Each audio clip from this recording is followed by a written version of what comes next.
The following segment is sponsored by Northern Nevada Health System. We are here with registered nurse Katherine Reese at Northern Nevada Health System to talk about Sepsis Awareness Month, which is the month of September. Correct. What is sepsis? Sepsis is the body's overreaction and toxic response to an infection. It can lead to tissue or damage, organ dysfunction, or even death. Okay, so first of all, who can get sepsis? Who's susceptible to sepsis? Well, anybody can get sepsis. As long as you have an infection, it is a risk of getting sepsis, but there's certain populations that are more prone to developing sepsis.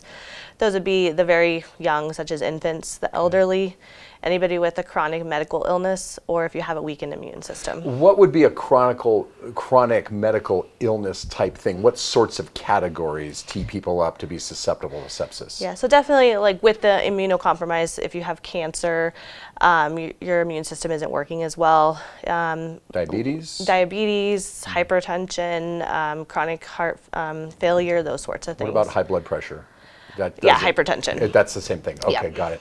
So what are the symptoms of sepsis? Symptoms of sepsis, one of the tools that we use when we're screening patients for sepsis is the time tool. So we're looking at for temperature, do you have a fever or do you have a lower than normal blood temperature as well? Infection, you have to have infection, so do you have any new signs of infection?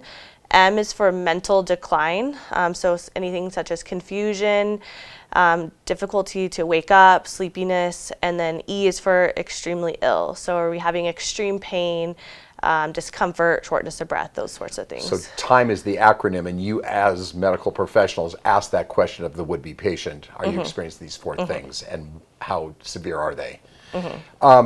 Speaking of severity, what does it matter? What does time matter if someone has sepsis? Is there a time component to that?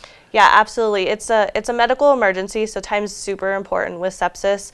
Get in early. Yes, get in early. We want to start medical treatment as soon as possible, including IV antibiotics and IV fluids. And it's estimated that for every 1 hour sepsis treatment's delayed, it increases the risk of progressing to severe sepsis, septic shock, or even death by up to 8%. So it underscores the importance of having a loved one or someone you're in contact with trying to recognize these symptoms and saying, hey, it's time to go to the hospital and get this looked at. Yeah, don't delay if you're suspecting that you have sepsis. All right, Ms. Reese, appreciate your time, really. Yeah, and for more absolutely. information on sepsis, just go, and Sepsis Awareness Month, go to our website, foxreno.com.